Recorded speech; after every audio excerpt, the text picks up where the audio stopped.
성도 여러분 반갑습니다. 주님의 이름으로 인사드립니다. 어제 그저께 여기 와서 이틀 밤을 자고 있는데 생각해 보니까 27년 전에 제가 캔사스, 여기보다 훨씬 시골입니다. 캔사스에서 유학할 때 SFC 중고등부 학생들을 데리고 아마 빌라노바 대학에서 미주 지역에 있는 고신 SFC 수련회 학생들을 데리고 온 적이 있습니다. 그때 5번가에 있을 때 교회 한번 들린 적이 있습니다. 세월이 많이 흘러서 30대 후반이 그랬는데 지금 60이 넘어서 다시 한번 교회를 방문했습니다. 2박 3일 있을 동안 제가 세 가지가 놀랐습니다. 첫째, 월요일날, 금요일날 왔는데 교회당이 너무 좋고 마당과 주변 너무 좋고 그 감나무에서 감을 하나 따먹었습니다. 목사님하고 같이요. 그리고 감을 2개 가지고 갑니다. 단감이 있더라고요. 두 번째 놀란 것은 오늘 저 8시 30분 40 새벽 기도 마치고 이게 좀 일찍 왔는데 만나는 성도님들마다 표정이 너무 밝고 행복해 보였습니다. 너무 좋았습니다. 셋째가 문제입니다. 오늘 찬양이 너무 좋아서 우리 찬양대 감사의 박수인데 더더욱 8인조 아까 찬양 인도팀에 저 설교자가 목을 좀 아껴야 되는데 저 앞에 준비 찬송할 때 제가 너무 목 놓아 찬송 부르다 보니까 목이 잠겼어요. 너무 감사하잖아요. 우리 찬양팀 찬양대를 위해서 감사의 박수 한번 칩시다. 제가 PPT를 좀 준비했습니다. 그래서 시간이 길지 않으니까 PPT 중심으로 또 건너뛴 거를 건너뛰고 어떤 PPT는 보시면 여러분 다 아실 내용은 짧게 제가 말씀을 전하고 또 조금 시간이 필요한 은혜를 나누는 내용은 좀 길게 하고 이렇게 해서 주어진 시간 내에 하도록 하겠습니다. 오늘 제목은 다음 세대 미래와 희망입니다. 오늘 읽은 말씀에 보니까 여호와의 말씀인데 우리를 향한 여호와의 생각이 있대요. 하나님께 생각이 있는데 생각의 내용이 기가 막힙니다. 평안이요 재앙이 아니라 원 뜻을 보니까 번성케 하고 해함이 없다. 그러면서 우리에게 약속의 말씀을 하십니다. 너희에게 미래와 희망을 주는 것입니다. 그러면서 우리에게 요구하는 것이 있었습니다. 온 마음으로 오늘 성경 읽은 전심으로 온 마음으로 나를 찾고 나를 만나고 나에게 구하라. 그러면 평안을 주고 번성케 하고 해함이 없고 더 놀라운 것은 미래의 희망을 주시겠다 이 말씀입니다. 오늘 먼저 설교하기 전에 축복하는 시간을 좀 갖도록 하겠습니다. 어떻게 하는지 하면 간단합니다. 여러분 자녀 이름 다 부르세요. 또 손주 이름 다 부르시고 결혼하지 않은 미혼 청년들은 미래의 남편 아내 생각하시고 주일학교 한글학교 교사들은 그 아이들 생각하면 이름 다 부르세요. 이렇게 합니다. 하나님은 이름 다 부르시고 누구를 다 사랑하시고 그들의 미래에 놀라운 계획을 가지고 있습니다. 할 수 있겠죠? 시간은 여유롭게 드릴 테니까 우리 어르신들은 자녀, 손주 이름 다 부르세요. 시간 많이 드릴 테니까 그 젊은 친구들도 다 축복하고 싶은 사람 다 이름 부르면서 축복합니다. 시작하면은 하나님은 누구를 사랑하시고 그들의 미래에 놀라운 계획을 가지겠습니다. 시작.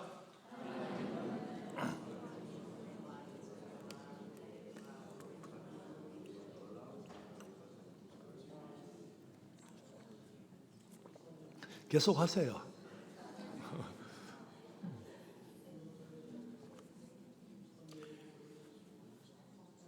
네, 아멘.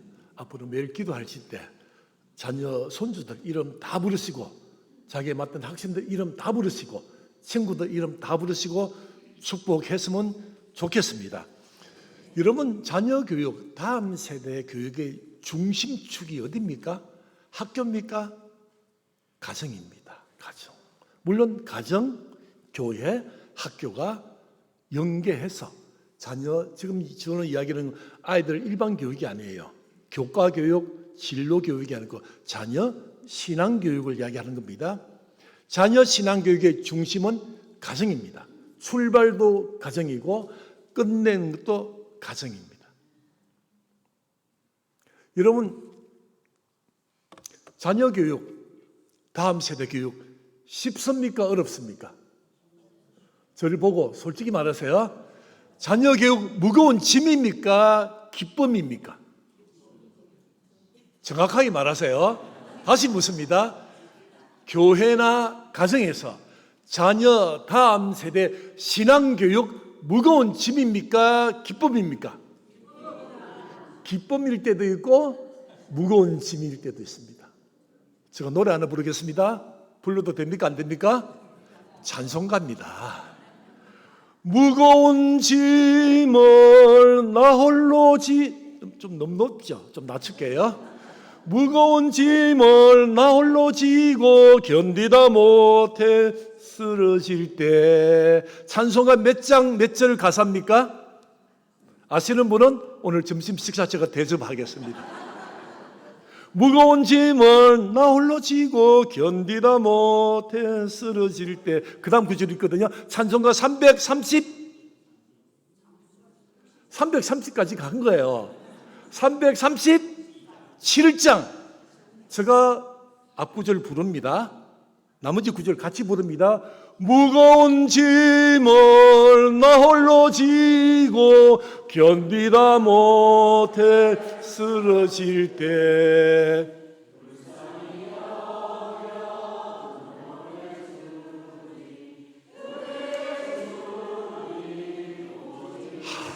제가 오늘 설교할 필요 없어요. 너무 은혜롭네요. 337장을 다 아시고 너무 감사하잖아요. 우리가 맡겨진 일이 무거운 짐일 때가 많습니다. 감당할 수 없을 때가 많습니다. 여러분 생각해 보세요. 우리가 할 수 있는 일이 많습니까? 할 수 없는 일이 많습니까? 할 수 없는 일이 훨씬 100배로 많은 연약한 사람이 우리들입니다. 그럼 어떻게 할까요? 포기할까요? 여러분 자녀 신앙교육 선택입니까? 필수입니까? 다시 말합니다. 선택입니까? 필수입니까? 필수입니다. 전 대학 총장이잖아요. 대학에서 졸업할 때 필요한 학점이 있어요. 미국이나 한국이나 120, 30점 학점이다. 그게 선택이 있고 필수가 있어요. 필수는 학점 받지 못하면 졸업 못합니다. 선택은 말 그대로 선택입니다. 자녀 신앙교육은 선택이 아닙니다. 필수입니다. 신명기 6장에 보니까 주께서 우리에게 가르친 것을 아이들에게 앉아 있을 때나 섰을 때나 다 가르쳐 지키게 해라. 명령입니다. 선택이 아닙니다. 하나 예를 들겠습니다. 제가 한국에서 그 전도사 사역을 할 때 있었던 일입니다. 벌써 오래됐습니다. 한 학생이, 아이가 공부를 잘하는 학생이 있었습니다. 고2가 지나면서 고3을 앞두고 이 아이가 갑자기 교회에 안 보이는 거예요.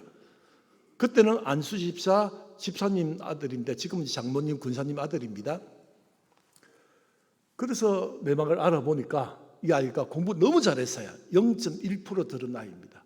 S대에 가고 싶어서 아버지한테 와서 아버지 어머니 1년 동안 교회를 방학을 하겠대요. 예배 안 가고 과외 받고 학원 가고 열심히 해서 S대 가서 엄마 아빠를 기쁘시게 해주겠다고. 근데 엄마 아빠가 허락했어요. 1년이니까. 그 긴 인생 중 1년이니까 선택적으로 그래 1년 동안 열심히 공부해. 교회 안 왔습니다. 고등부 안 왔습니다. 1년이 지났습니다. 서울대 입학했어요. 그것도 법대에. 그리고 원치 않는 일이 벌어졌습니다. 얘가 대학을 갔는데 대학 가니까 간혹 교회는 오기는 왔는데 이미 마음은 동아리에 빠졌습니다. 어떤 동아리입니까? 사물놀이패 들어봤어요? 전통 문화를 결성하는 동아리가 있습니다. 거기 가입을 했습니다. 2학년이 되었습니다.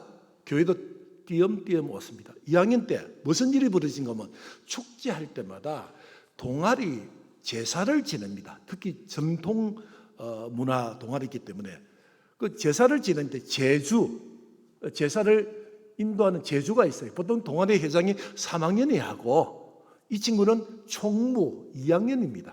근데 갑자기 3학년 회장이 무슨 일인지 없어가지고 이 2학년 총무가 제사를 집례하는 그런 역할을 맡은 거예요.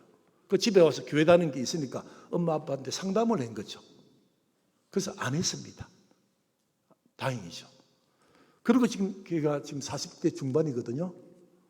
교회 잘 안 나옵니다. 부모님은 이미 은퇴 장로님, 은퇴 권사님 80이 넘었고, 자녀 신앙교육은 한번 놓치면은 다시 되돌리기는 너무 힘듭니다.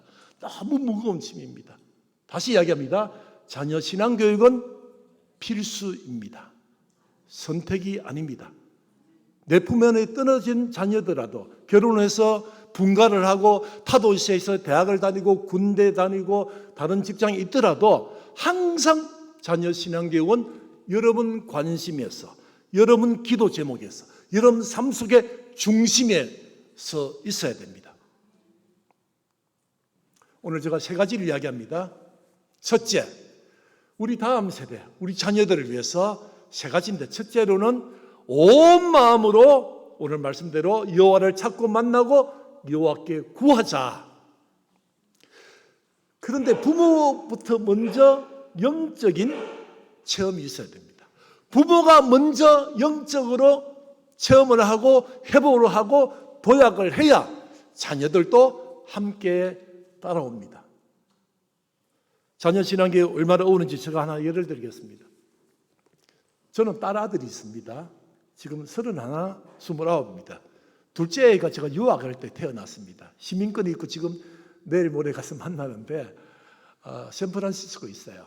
이 아이가 너무 착한 아이였어요, 어릴 때. 근데 중2 때, 여러분 중2 아시죠? 한국이 중2를 아무나 감동 못합니다. 중2 되니까 우리 아이도 예의 없이 말을 안 들어요. 교회 생활도 안 하고 기도도 안 하고 학원도 안 가고 거짓말을 하고 부모를 속이고 정말 그냥 둘 수가 없어가지고 약속을 했습니다. 다음에 한 번 더 내가 아빠 엄마의 약속을 지키지 않으면 혼난다. 알겠습니다. 그거 잘못 지켰어요. 혼나게 되었어요. 제가 불렀어요.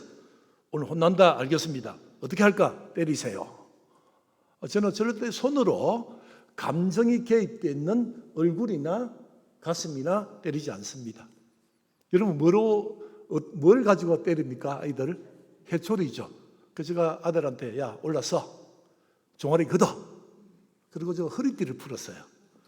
저 허리띠를 풀어가지고 바늘로 딱 접어가지고 아빠가 허리띠를 때리니까 아프겠지만 오해하지 마라. 성경에 보니까 허리띠를 가지고 자녀를 양육했다는 내용이 나옵니다. 극동방송 김장원 사장님이 그 아들 김요셉, 김요한 아들을 허리띠를 가지고 때렸다는 이야기를 제가 들었기 때문에 근거가 있지 않습니까? 그래서 우리 아이한테 하니까 아빠 때리세요 그냥. 그 제가 정말 때릴 때는 세게 때려야 됩니다. 아프게 때려야 돼요. 멍이 들었습니다. 그리고 끝났습니다. 얘가 군대 갔다 오고 나서 한국 가서 군대 마치고 걔가 23살, 4살 때 가족 여행을 갔는데 저녁에 잠깐 기도회 하다가 분위기 좋아서 야자 타임을 했어요. 야자 타임. 야자 타임 아세요?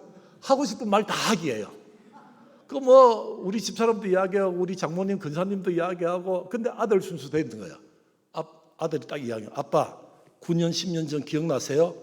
무슨 기억? 아빠 저 때렸죠? 때렸지. 뭐로 때린지 기억나세요? 허리띠를 때렸지.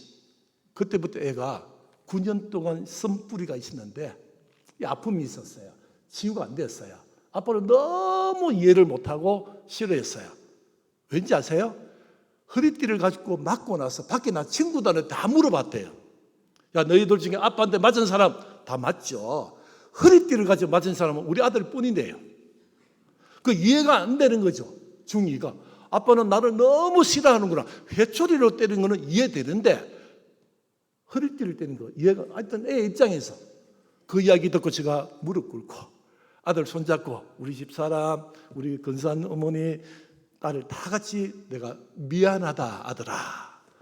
내가 정말 미안하다. 너희 마음이 그렇게 아픈 줄 몰랐다. 정말 사과하고 용서를 구하고 다 마무리되었습니다. 이만큼 자녀 신앙교육 쉽지 않습니다. 정말 시간이 없어서 짧게 했는데, 내가 정말 좋아하는 교육학 박사 교수님은 딸아이가 말 너무 안 들어가지고 갈등이 생겼어요. 그 엄마가 딱 화내려고 손을 내미니까 이 딸아이 엄마를 꼭 잡아요. 여러분 중고등학교 자녀 힘 이길 수 있나요, 엄마가? 그러면 경험 없나요? 여러분 다 편하게 키웠나요? 아무튼 그 교수님이, 교육학 박사, 교육학 교수님이 딸아이가 엄마 미워! 나 죽어버릴 거야. 가출할 거야. 내가 죽어야 집안이 평안해. 말 이렇게 해가지고 저주의 말을 품고 자기 방 안에 딱 들어가면서 방문을 꽉 잠가버렸어요. 경험 있죠? 이 필라는 그런 경험 없나요? 아이들은 너무 착한가 봐요. 아무튼 아이가 엄마하고 갈등이 생겨서 방문에 들어가 방을 꽉 잠가버렸어요. 보통 어떻게 합니까? 그냥 2-3시간 기다리면 나오거든요. 물 먹으러 나오고 뭐 하여튼 나와요. 저는 견디지 못해 발로 막 문을 찹니다. 근데 우리 교수님은요, 교육학 박사, 교육학 교수님은요, 문짝을 뜯어버렸어요. 그 딸아이 문짝을 뜯었어요. 그러면 엄마가 거실에서 딸이 딱 보이죠. 정말 최악입니다. 엄마 눈에는 문짝을 뜯고 가시적으로 시선에 보이지만은 아이는 이미 마음을 닫았습니다. 여러분 그렇게 하지 마세요. 그만큼 자녀 교육이 어렵습니다. 자, 저는 지금 이제 60대 중반인데요. 여러 가지 이러면 영적인 체험이 있지만은 3가지가 있는데 그 중에 2가지는 못할 게 있고 하나는 짧게 좀 압축해서 말씀드리겠습니다. 영적 체험. 이 영적 체험 때문에 제가 지금까지 살고 있고요. 저는 어떤 문제가 생기면은 27살 때 제가 경험했던 그 경험이, 그 체험이, 그 힘이 저를 이끌고 있습니다. 그래서 27살 때 대학원을 졸업하고 3가지가 없었어요. 군대를 가야 되는데 군대를 안 갔어요. 가야 되는데 미뤄 놓은 거죠. 그리고 결혼한 여성도 없었고 결혼도 안 했고, 그리고 직장도 없었어요. 3가지 없는 산무 인생을 살면서 대학원 졸업을 앞둔 27, 앞둔 28, 26, 12월 달에 고민하다가 금식 기도하기로 하고 7일 금식을 작정하고 가방을 메고 성경책 넣고 두루마리 휴지 넣고 물병 넣고 기도원 갔습니다. 오살리 금식 기도원 갔습니다. 기도를 해야 되는데 기도가 안 나오는 거예요. 멀뚱멀뚱한 거예요. 그리고 한 이틀을 굶었습니다. 6끼 굶고 나니까 배가 너무 고파서 기도 굴에 있잖아요. 오살리 금식 기도는 아세요? 네, 다 여기 우리 고모님, 언니, 누님들 다 계시네요. 오살리 금식 때는 정말 그거 갔어요. 기도 굴에 가서 성경책을 놓고 가방을 놓고 이틀 동안 빙글빙글 돌다가 3일째 아침에 너무 배고파서 하나님 배 너무 고파요. 밥 먹고 기도하면 안 될까요? 기도도 안 했는데 여러분 7끼 굶어 보세요. 배고픕니다. 제가 정말 진심을 하는 배 너무 고파요. 아직까지 5일 남았는데 4일 남았는데 어떻게 견딜 수가 없어서 하나님 밥 먹고 기도할게요. 그렇게 질문 아닌 질문, 기도 아닌 기도를 하니까 하나님께서 아무 말씀이 없었어요. 먹어라 말아라 말도 없어요. 그리고 3일째 지나고 9끼를 굶고 3일째 밤 한밤중에 그때 핸드폰은 없었어요. 그냥 엮이면 11시 12시인데 정말 제가 인생 살면서 고신대 졸업하고 신학 공부했지만은 처음으로 경험한 경험입니다. 어떤 신호가 온지 아세요? 저 눈에서 눈물이 나요. 너무 놀랍지 않습니까? 눈에서 눈물 나요. 안 놀라세요? 여러분 흔하게 눈물이 흘리죠. 그런 눈물이 아니라니까요. 눈물이 나기를 기도굴에서 혼자서 한밤중에 눈물이 나기를 이게 뭐지? 나 그만큼 슬프지는 않아. 근데 이 눈물이 안 멈춰요. 두나리 휴지 계속 닦았어요. 5분 10분 계속 눈물이 나는 거예요. 그 다음에 콧물도 나요. 콧물. 눈물 콧물이 범벅돼 가지고 두리마리 휴지를 다 쓰고 주위에 보는 전부 휴지 줘가요. 그리고 소매로 막 눈물 닦고 그때부터 제가 기도를 하는데 여기입니다. 완전히 맡기는 기도를 했어요. 제가 3가지 없었죠. 하나님 장교로 군대 가게 해주세요. 하나님 배우자 주세요. 하나님 좋은 직장 주세요. 이 3가지 없는 산무 인생, 이 3가지 기도 제목 가지고 7일 금식하기로 하고 기도굴에 왔는데 하나님께서 다 지워버리고 저 입에서 하나님 장교로 군대 문제, 하나님 배우자, 하나님 직장 이 말은 나오지 않고 밤새껏 저 입에서 외마디 외침만 나왔습니다. 지금도 생각하면요, 하나님, 첫 마디가 하나님 불쌍히 여겨주세요. 계속 눈물 납니다. 무릎 꿇고 기도하다가 무릎 앞에서 다리를 펴고 앉아서 기도합니다. 또 일어서서 기도합니다. 하나님 불쌍히 여겨주세요. 하나님 긍휼을 베풀어 주옵소서. 하나님 은혜를 베풀어 주옵소서. 하나님 이 젊은 아들에게 기회를 주시옵소서. 이런 그냥 기도하는 기도 막 외마디 외침 가지고 밤새껏 부르짖고 그렇게 새벽이 되었습니다. 대충 새벽 6시쯤 됐는데 두 가지 반응이에요. 첫째, 목이 너무 따가워요. 밤새껏 불쌍히 여겨주세요. 은혜를 베풀어 주옵소서. 긍휼을 베풀어 주옵소서. 기회를. 목이 너무 따가워요. 그리고 배가 너무 고파요. 10끼 굶었잖아요. 그리고 제가 아침에 새벽에 이런 기도를 했습니다. 하나님, 목 따가운 거는 제가 어떻게 물 마시겠습니다. 근데 배고픈 거는 참을 수가 없습니다. 하나님, 밥 먹고 나머지 3일 기도하면 안 될까요? 정말 마음으로 정말 하나님께 매달렸습니다. 하나님, 3일 굶어 봤나요? 여러분, 10끼 굶었어요? 27살짜리 얼마나 배고프겠어요? 하나님, 나머지 시간을 위해서도 밥 먹고 해야 되니까 밥 먹고 기도하면 안 될까요? 이렇게 기도를 했거든요. 하나님께서 뭐라고 하셨는지 아세요? 내가 언제 굶어라 했는데 네가 굶었지.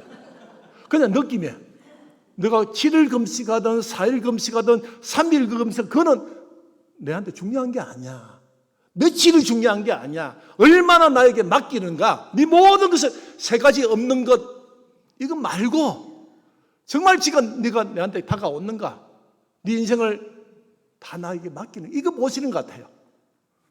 그래서 제가 하나님 밥 먹고 안 돼요 하니까 하나님께서 내가 이제 굶으라 했는데 네가 굶었지. 그냥 생각이 들어가지고 죽을 먹고 내려왔어요. 그리고 금식기도 끝났습니다. 여러분 이거 한번 보세요. 잠언 16장에 보니까 성경에 맡기다 이 뜻이 많이 있는데 대표적으로 3개만 가져왔습니다. 같이 한번 읽어볼까요? 잠언 16장 3절 시작.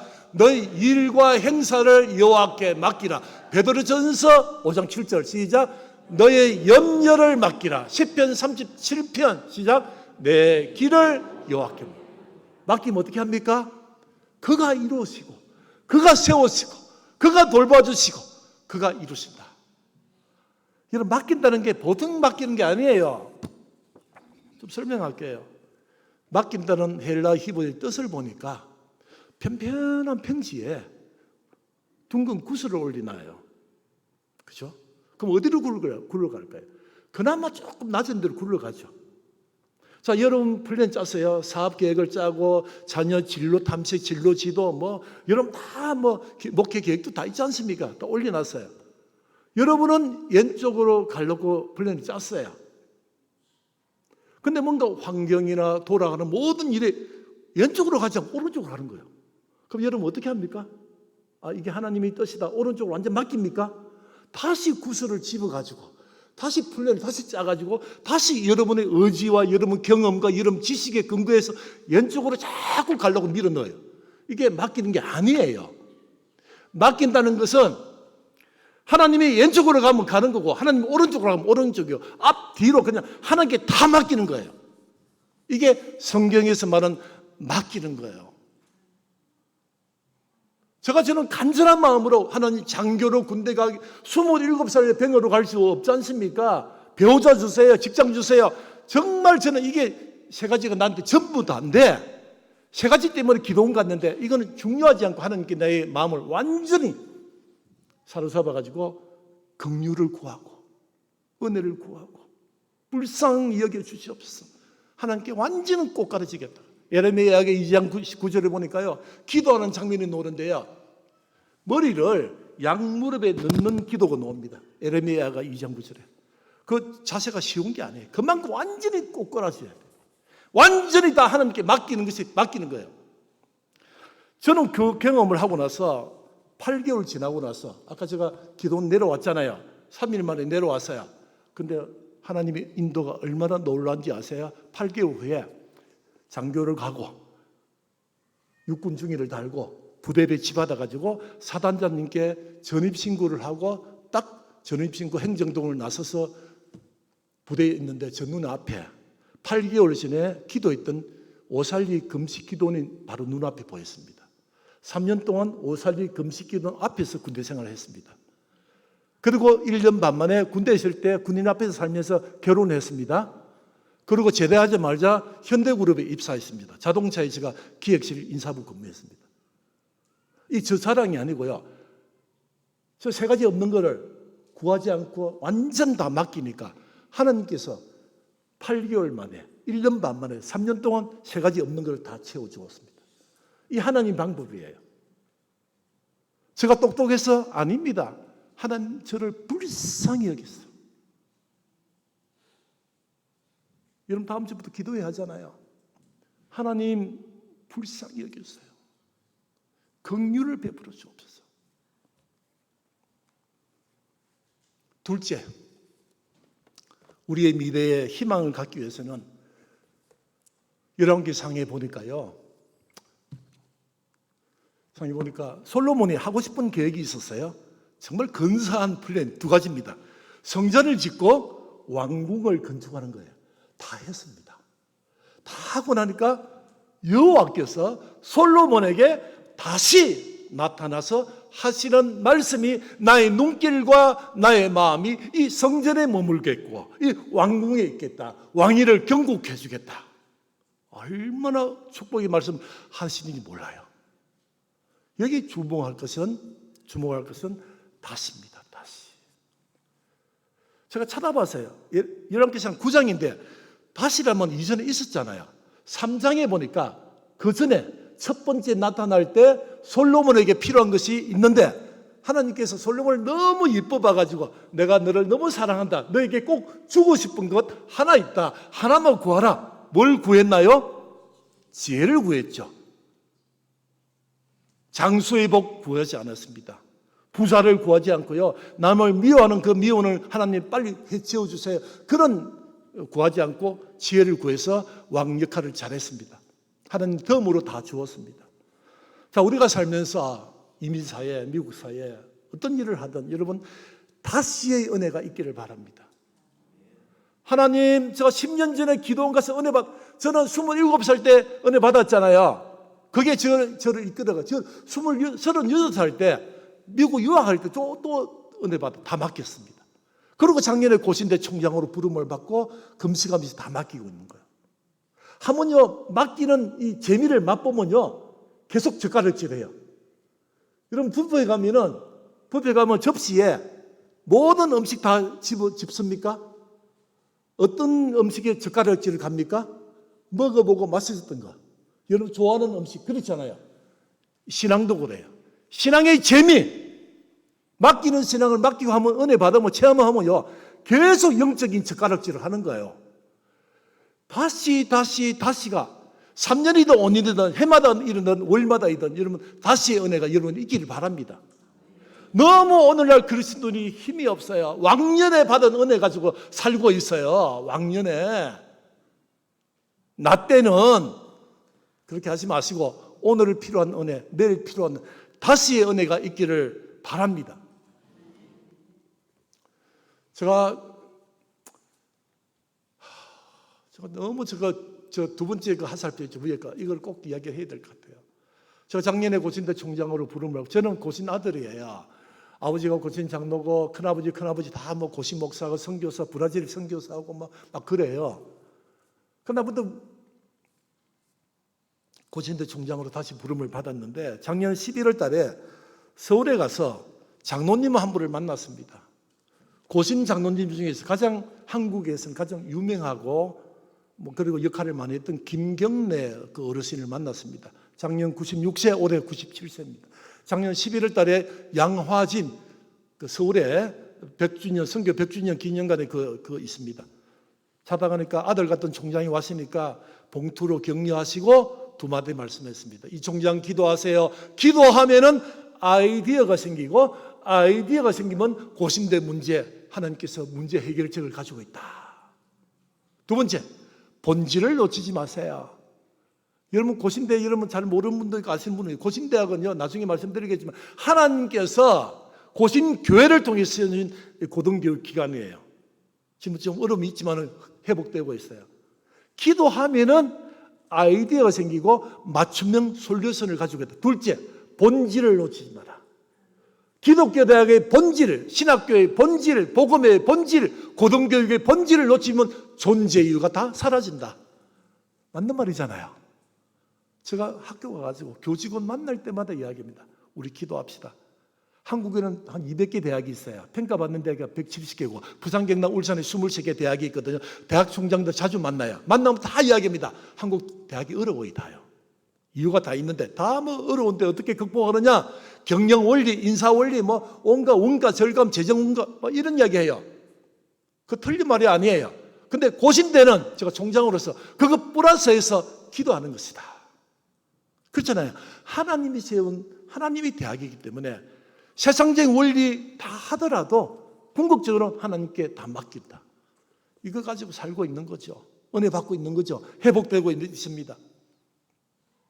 셋째, 제가 셋째 하면 여러분 빨간 글 있습니다. 좀 크게 안 하시면 제가 두 번, 세 번 할 겁니다. 셋째, 한 번만 더. 셋째, 감사합니다. 사실은요 이 말씀을 준비하면서 제가 저희한테 하는 말이고 우리 모든 그리스도인들에게 하는 말이에요. 오늘날 한국이나 미국이나 이 그리스도인들이 예수 믿는 사람들이 끝까지 안 해요. 끝까지 안 해요. 너무 중간에 그만두는 일이 너무 많아요. 자기 기준으로 봐가지고 자기 이해타산 계산해 보니까 끝까지 안 하는 게 너무 포기하는 게 너무 많습니다. 여러분 아까 말씀드리죠. 자녀 신앙교육 포기의 대상이 아니에요. 하나님께서 우리에게 가정에 딱 맞는 자녀를 아들, 딸을 보내주은 거죠. 좀 애가 말을 안 듣는다, 공부 좀 안 한다, 진로가 불투명하다. 어떻게 포기합니까? 어떻게 애가 40대, 50대 어떻게 변할지 누가 알습니까? 어떻게 부모가 함부로 그 아이의 장래를 재단할 수 있나요? 범위를 제한할 수 있나요? 아니에요. 하나님의 손에 달려 있는 거죠. 끝까지 해야 됩니다. 끝까지. 책을 보세요. 여러분 좀 책을 한번 읽어보면 좋겠는데 오른쪽 책이 좋은 책입니다. 번역되어 있습니다. 베스트셀러입니다. 미국이나 한국에서. 그릿이라는 책입니다. 무슨 뜻입니까? 열정과 끈기입니다. 끈기. 자녀를 둔 우리 부모님들 이 책을 꼭 읽으시고 아이들한테 격려하세요. 끝까지 하자. 왼쪽 책은 뭡니까?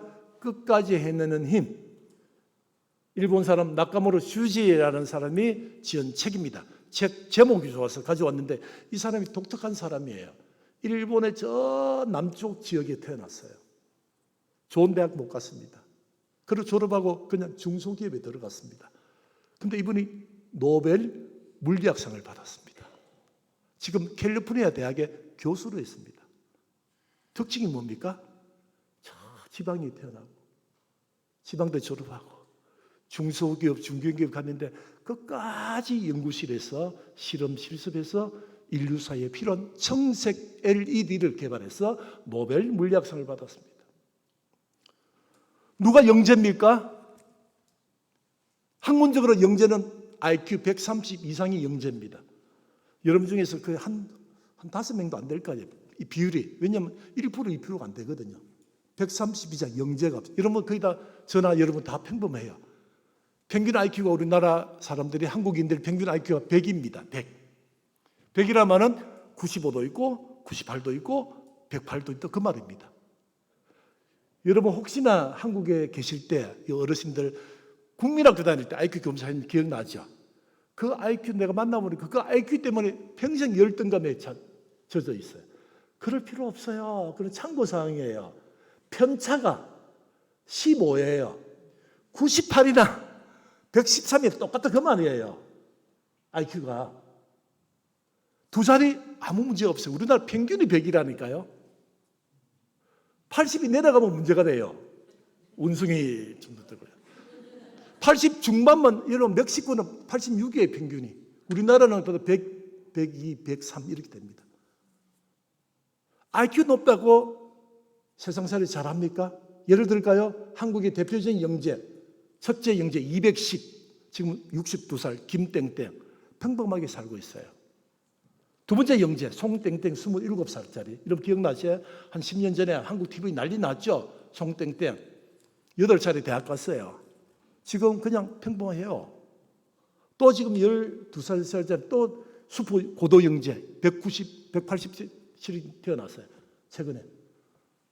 그 18살에 서울과학고에 입학했는데 학교를 그만뒀어요. 뭐 이유가 다양인데. 여러분 신앙생활은 이 지능지수 IQ로 하는 게 아니에요. 끝까지 하는 사람이 영재라니까요. 하나 예를 들게요. 정주영 회장 영재입니까? 영재 아닙니까? 현대그룹 창업자 아시죠? 돌아가시고 그 이제 아들 손주가 지금 맡고 있는데 현대차를 영재 아니죠? 왜 아닙니까? 초등학교 중퇴입니다. 강원도 통천에서 살가머리 메고 가출한 소년이에요. 그런데 오늘날 영재랍니다. 왜요? 끝까지 국가 기관 산업을 세워서 경제 성장에 이바지하고 성과가 있는 거죠. 그래서 끝까지 하는 사람이 영재인 거예요. 끝까지 하는 사람입니다. 여러분 자녀 교육 포기하면 안 됩니다. 고신대 경영에 어려움은 있지만은 포기의 대상이 아닙니다. 아니 하나님이 세우신 대학을 어떻게 우리가 힘들다고 포기합니까? 목회, 사업 다 마찬가지입니다. 보세요. 마태복음 24절 끝까지 견디는 자에게 구원을 주시리라. 밑줄 증가 보세요. 회복 탄력성. 여러분 책 한번 사보세요. 회복 탄력성 책이 있어요. 우리 여러분이나 저나 누구나 다 실패하잖아요. 넘어지잖아요. 그렇죠? 회복 탄력성이 있다니까요. 하나님 앞에 무릎 꿇고 완전히 꼬꾸라지고 다 맡기면은 우리를 회복시켜 주시는 거죠. 고신대 이야기 짧게 하고 마치겠습니다. 여기 고신대 안 가본 분들 많죠, 그렇죠? 고신대학은 부산에 있습니다. 고신대학은 1945년도에 해방되고 나서 일제로부터 해방되고 나서 그 이듬해 1946년도에 하나님께서 고신 사람들, 고신교회, 한상동, 주남성 또는 장기를 박사 이런 사람을 통해서 대학과 병원을 세웠습니다. 너무 지금 2만 명이 더 동문이 있고요. 전 세계에 선교사가 500명이 나가 있고요. 우리 목사님 포함해서 많은 목회자들이 국내외에서 전 세계에서 일을 하고 있습니다. 코람데오입니다. 코람데오. 저는 이렇게 생각합니다. 해방되고 나서 정말 한국 땅이 영적으로 그리고 의술이 부족해서 이때 하나님께서 고신을 세운 거죠. 부산에 신학교를 세우고 병원을 세웠습니다. 여러분 복음병원이 이념이 얼마나 기가 막힌지 아세요? 고신대는 이겁니다. 하나님 앞에서 복음병원이 제가 설립 2년을 봤어요. 병원장을 세우면서 계속 이야기합니다. 예수 그리스도의 복음으로 환자 중심의 치료, 교육하는 것이 복음병원의 사명이고 마지막 사명이 뭔지 아세요? 예수 그리스도의 복음을 전파하는 것이 고신대학교 의과대학 복음병원입니다. 이 땅에 병원이 없어서 대학이 없어서 고신대학교 복음부에 세운 게 아니에요. 그들 중에 완오브댐이 아니에요. 이 대학과 고신대학과 복음병원은 나름대로 기독교적인 미션이 있는 거죠. 주님 오실 때까지 사명이 있는 거죠. 포기의 대상이 아니죠. 학교 큰일 났네요. 이미 5분 지났는데 조금만 더 할게요. 괜찮습니까? 뭐 이런 게 잘 없지 않습니까? 그래서 PPT 준비했는데 다 안 하고요. 이제 마지막 단계 왔는데요. 제가 교육학을 하다 보니까 그 대학과 고등학교를 많이 연구를 했는데 보스턴에 있는 필립스 아카데미 아실 거예요. 캠퍼스가 2군데 있는데 미국의 최초의 고등학교입니다. 하이스쿨 같은 아카데미, 대학 진학하는 학교인데 독립되고 나서 3년 만에 생긴 저 학교입니다. 저 학교를 소개하는 이유가 저 학교 잘 몰라요. 그런데 저 학교 교훈, 가르침의 힘이 너무 좋아서 여러분이 소개합니다. 고신되는 교훈이 코람데오 하나님 앞에서 이 하이스쿨 필립스 아카데미 교훈은 not for self. 라틴어로 non-sib입니다. 번역 하나도 알겠죠? 나 자신만을 위해서 살지 않는 for self가 아니고 not for self. 제가 어떤 통계 자료를 봤는데 정확한지 모르겠지만 아마 맞을 거예요. 미국의 고등학교 중에서 그 출신 학교 중에서 UN 국제기구에, 중앙정부에, 지방정부에, 법조계, 금융계 제일 많은 고등학교가 필립스입니다. 똑똑해서가 아니고요. 부시 대통령도 이 학교 출신이랍니다. 똑똑해서는 아니고 그 정신이 뭐예요? 실력은 높게, 자세는 겸손하게. 열심히 공부해라. 그리고 궁극적인 삶이 나를 위해서 for self가 아니고 하나님을 위해서, 사람을 위해서, 다른 사람을 위해서 나 for self 이 가르침을 받으니까 리더가 되는 거죠. 여러분 세상에 얼마나 똑똑한 사람 많습니까? IQ 높고 영어 잘하고 수학 잘하고 뭐 아이비리그 나오고 온갖 정말 스펙 좋고, 근데 그들이 다 리더가 됩니까? 아니더라니까요. 40대 50대 되니까요 지방대 출신 리더가 되기도 하고요. 그건 뭡니까? 낫이 있는가 없는가 그 차이입니다. 낫이 들어가야 기독교적인 정신이에요. 우리가 좋은 대학 가고 좋은 직장 얻고 돈 많이 벌고 뭐 여러 가지 뭐 좋은 일이 많잖아요. 궁극적으로 뭡니까? 하나님의 영광을 위해서.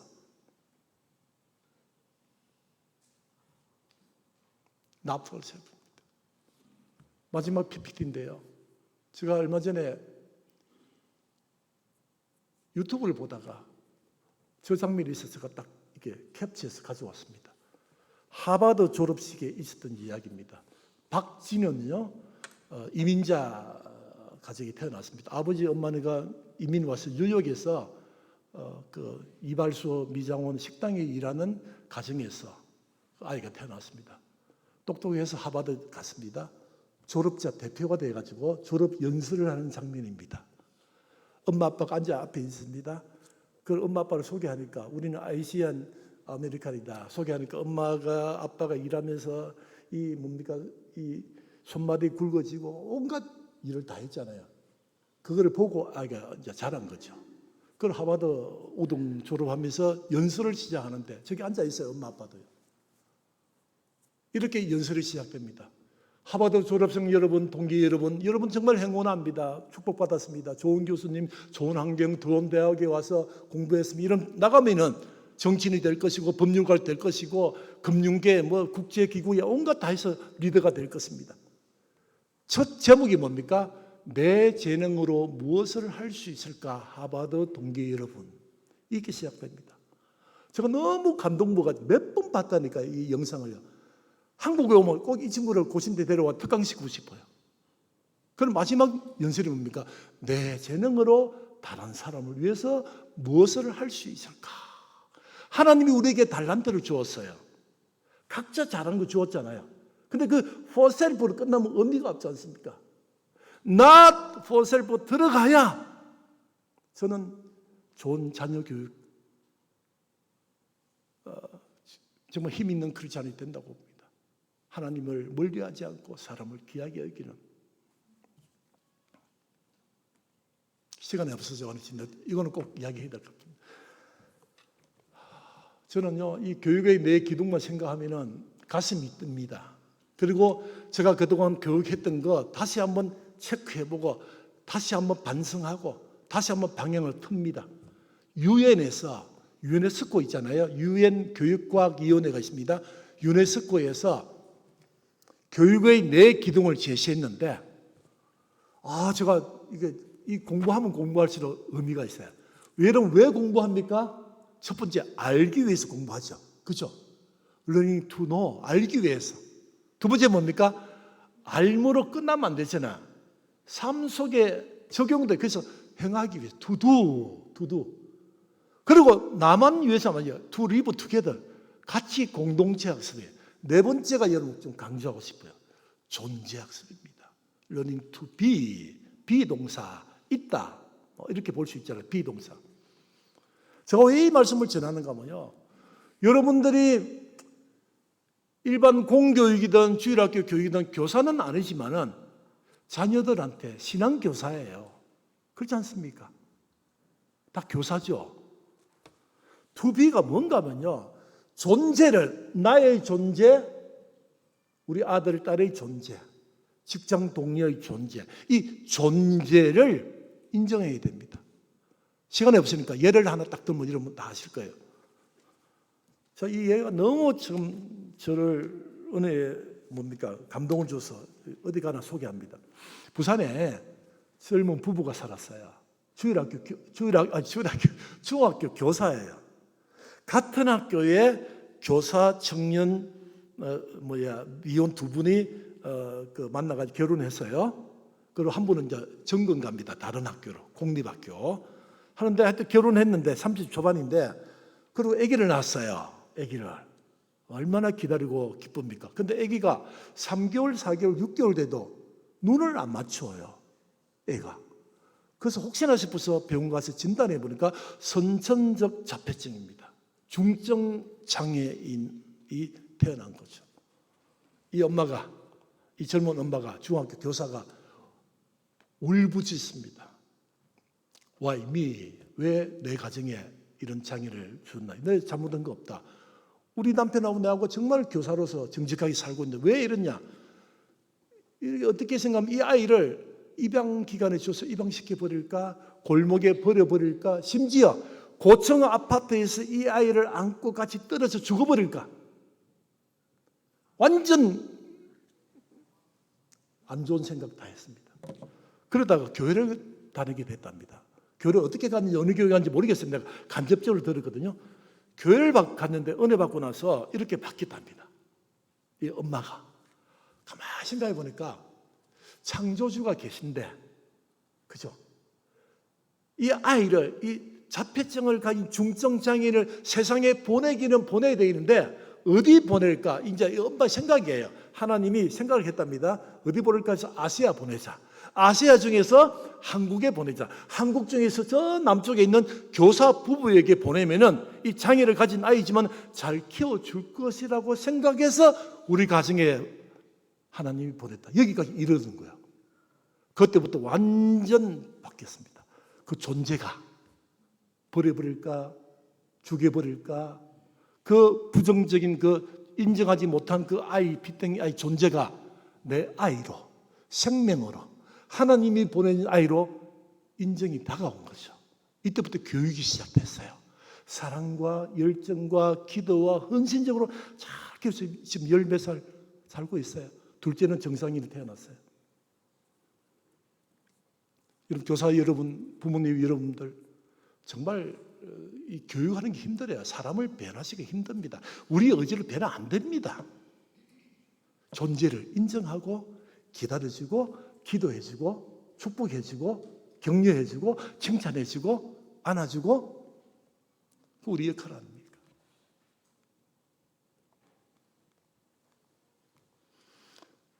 고신대는 여러분 잘 모르는 게 더 많으니까 그냥 고신대가 출발만 이야기했잖아요. 46년도에 해방되고 나서 이 땅에 영적인 리더가 필요하다 해서 고신을 세우고, 그리고 구제병원으로 복음병원을 세워주셨습니다.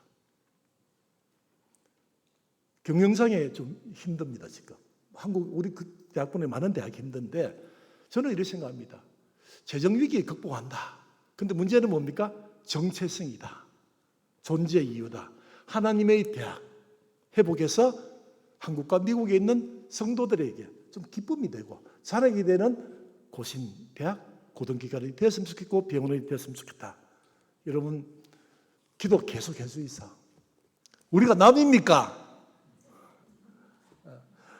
정말 저 유학할 때도 그렇고요. 한국에 있을 때도 그렇고, 참 제가 은혜 받고 만나는 분들마다 은혜를 나눕니다. 혹시나 힘들이 되는 분들, 제가 저 뒤에 저 입구에 보면 요만한 그 교육 선교사입니다. 뭐 여러분 이 보면 한국 돈으로 뭐 2만 원, 3만 원, 뭐 10불, 20불 아무 상관없습니다. 후원해 주시면은 고신의 뿌리, 고신의 시작인 고신대학교에 큰 힘이 되고 회복해서 많은 인재를 3,500명의 아이들이 있습니다. 고신대학에 20대 초반 3,500명이 있어요. 그중에 절반은 교회 안 다닙니다. 그들에게 복음을 전하고 외국 유학생이 와 있거든요. 그들에게 외국의 유학생을 또 파견하고 그런 역할을 하고 있습니다. 기도하겠습니다. 하나님 아버지 감사합니다. 고맙습니다. 생각해보니 감사한 것 많습니다. 근데 우리가 부족해서 세상적으로 비교하니 부족해 보이고 없어 보이고 불편해서 하나님을 원망하고 부모를 원망합니다. 하나님 불쌍히 여기시고 은혜를 베풀어 주시고 긍휼을 베풀어 주옵소서. 하나님의 눈길과 마음을 꽉 붙들게 하시고 온 마음으로 여호와를 찾고 만나고 구해서 우리 미래에 희망이 있게 하시고 자녀들에게 교회와 모든 사업체에 맡겨진 일을 사명으로 여기고 주님 오실 때까지 끝까지 해서 하나님께 영광 돌리는 우리 교회의 삶이 되게 하여 주시옵소서. 예수님의 이름으로 감사 축복하면서 기도하옵나이다. 아멘.